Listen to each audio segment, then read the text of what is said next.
Bonjour à toutes, bonjour à tous. Nicolas Rimbaud, je suis mentor de dirigeants et de managers, expert des facteurs clés de succès des grands champions sportifs. Aujourd'hui, ce que je veux partager avec vous, c'est quelles sont les clés de succès d'un mastermind d'entrepreneurs.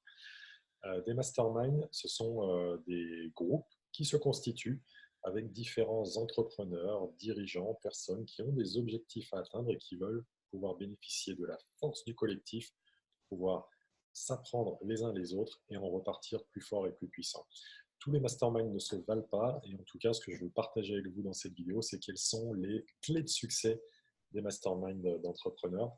La première clé de succès tient éminemment à la qualité du coach, à la qualité de l'organisateur. La question à se poser, c'est cette personne est-elle congruente avec ce qu'elle vient nous transmettre? Cette personne a-t-elle par elle-même démontré des résultats qui peuvent nous apporter de la valeur quant aux objectifs que nous-mêmes on se fixe?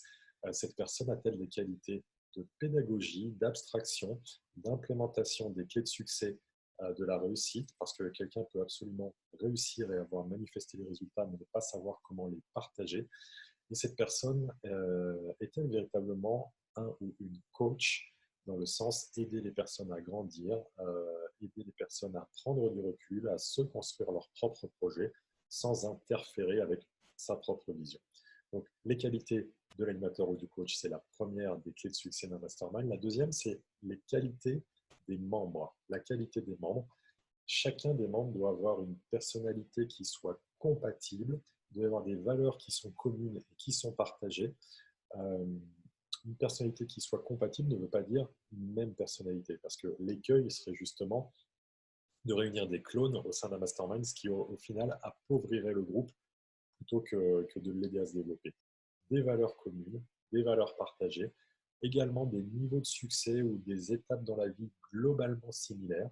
Il va de soi que si un entrepreneur qui a plus de 20 années d'expérience et plusieurs dizaines de millions d'euros de chiffre d'affaires à son actif se retrouvait face à quelqu'un qui se lance, il y aurait une forme de déséquilibre qui se présenterait.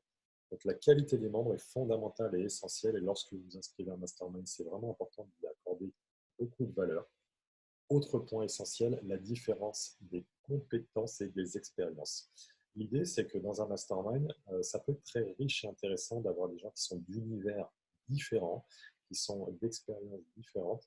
Mais en tout cas, ce qui est important, c'est d'essayer de rassembler dans un mastermind des gens qui vont avoir des expertises, des compétences et des expériences de vie qui vont être différentes les unes les uns des autres, de sorte qu'il puisse y avoir une véritable entraide qui s'apporte.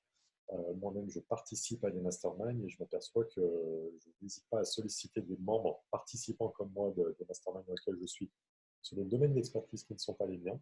Et en réciprocité, ceux-ci viennent chercher ce que je sais faire pour pouvoir s'équilibrer et s'avancer ensemble. Et c'est pour ça que la différence des compétences, des expertises et des expériences est absolument fondamentale au sein d'un mastermind. Autre point qui constituera un vrai facteur clé de succès du mastermind, c'est un engagement solide. L'idée, c'est de se dire que lorsqu'on s'inscrit à un mastermind, c'est important de s'engager, c'est important d'être présent, c'est important d'y accorder du temps, de l'énergie, de l'attention, pour que justement l'ensemble du groupe puisse en bénéficier et puis justement qu'on puisse par soi-même et par cet engagement fort et solide euh, cheminer à travers le temps qui nous est proposé dans le mastermind. Et puis, autre clé de succès d'un mastermind, c'est le fait d'avoir des objectifs concrets, d'arriver. C'est absolument logique qu'en démarrage de mastermind, on ne soit pas forcément clair ce qu'on vise. En tout cas, assez rapidement, le coach responsable du mastermind va vous aider à déterminer quel est votre axe, votre telos, votre objectif, ce pourquoi vous êtes là, de sorte que vous puissiez mesurer si vous avancez, si vous reculez, si vous stagnez. Et puis, ce qui va être important, c'est d'avoir cet objectif principal et de, du coup, s'engager dans des actions d'évolution qui vont vous permettre de cheminer et d'évoluer. Alors voilà, je voulais vraiment vous apporter cette vidéo parce que on peut mettre tout et son contraire dans un mastermind. En tout cas, ce qui est certain, c'est que si vous avez un excellent coach qui lui-même a de la valeur dans ce qu'il réalise et dans ce qu'il apporte, si les membres sont complémentaires dans leurs compétences, dans leurs expertises, dans leurs expériences, s'il y a une forte qualité des membres dans leurs valeurs communes, si chacune et chacun s'engage solidement et si des objectifs concrets sont fixés assez rapidement au démarrage du mastermind, alors vous pouvez être certain que celui-ci vous permettra de transcender vos plus grands objectifs. Pour ma part, c'est exactement dans ces clés de succès que je me situe à travers le mastermind que je propose d'une durée de 3 mois. On aura des temps en coaching individuel, on aura des temps en coaching d'équipe et collectif parce que la force du collectif, c'est vraiment une plus-value importante dans le mastermind. On aura des journées en présentiel où on se verra, des séquences vidéo qui vous seront proposées, un assessment sur le leadership et surtout la volonté de vous faire atteindre vos objectifs. Je suis à votre service pour ça. Si vous souhaitez franchir le pas de où vous en êtes à atteindre votre plein potentiel, envoyez-moi un message privé ou un mail sur nicolas@nicolasrimbaud.com. À très vite.